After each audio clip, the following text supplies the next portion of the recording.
नमस्कार मंडळी, मी राजश्री आपले मनपूर्वक स्वागत करत आहे। तुम्ही पनीरच्या खूप साऱ्या रेसिपीज पाहिल्या असतील आणि खाल्ल्याही असतील।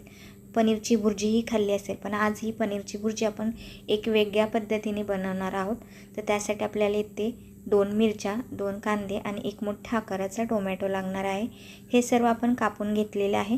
गॅसवर कढई गरम केलेली आहे, त्याच्यात तेल घालून घ्यायचं आहे। तेल छान गरम झालं की बटर घालायचं आहे आणि ते आपल्याला तेलामध्ये व्यवस्थित असं वितळवून घ्यायचं आहे। बटर छान असं वितळलेलं आहे। आता आपण याच्यामध्ये बेसन पीठ घालायचं आहे। मी इथे 1 चमचा बेसन पीठ घातलेलं आहे। ते व्यवस्थित असं आपल्याला तेलामध्ये 1 मिनिट परतून घ्यायचं आहे। मंद आचेवर आपण हे बेसन पीठ परतून घेतलेलं आहे। आता याच्यामध्ये कट करून घेतलेला कांदा घालायचा आहे। कांदाही आपल्याला मंद आचेवरती 1 ते 2 मिनिटं छान असा परतून घ्यायचा आहे। कांदा व्यवस्थित परतला की आपण याच्यामध्ये मिरच्या घालून घ्यायच्या आहेत। तुम्हीही नक्की ही पनीरची भुर्जी ट्राय करून पहा, तुम्हाला व तुमच्या मुलांनाही ती खूप आवडेल।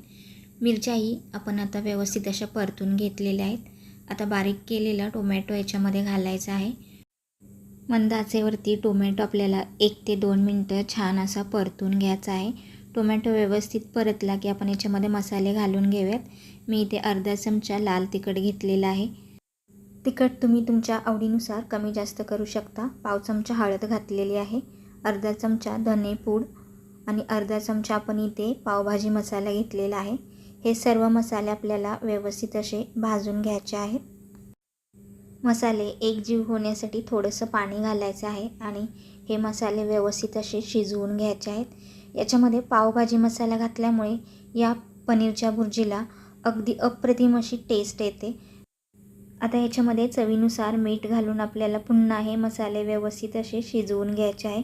जोपर्यंत टोमॅटो व्यवस्थित शिजत नाही तोपर्यंत आपल्याला हा मसाला शिजवून घ्यायचा आहे। आपले मसाले सर्व व्यवस्थित शिजलेले आहेत। आता मी ते पनीर अशा प्रकारे बारीक असं कुस्करून घेतलेलं आहे। ते पनीर आपल्याला याच्यामध्ये घालायचं आहे आणि व्यवस्थित असं 2 ते 3 मिनिटं आपल्याला ही भुर्जी परतून घ्यायची आहे। जोपर्यंत भुर्जीला तेल सुटत नाही तोपर्यंत आपल्याला ही भुर्जी व्यवस्थित अशी परतून घ्यायची आहे। भुर्जी तयार झालेली आहे। आता आपण याच्यामध्ये आवडीनुसार कोथिंबीर घालायची आहे आणि कोथिंबीर ही आपल्याला व्यवस्थित अशी भुर्जीमध्ये मिक्स करून घ्यायची आहे।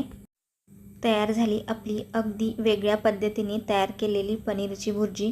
माझ्या मुलांनी तर ती खूप आवडीने खाल्ली। तुम्हीही या पद्धतीने एकदा पनीरची भुर्जी नक्की तयार करून पहा, तुम्हालाही ती आवडेल। थोड्याशा वेगळ्या पद्धतीने आपण ही पनीरची भुर्जी तयार केलेली आहे। अगदी चवीला अप्रतिम अशी ही भुर्जी तयार झालेली आहे।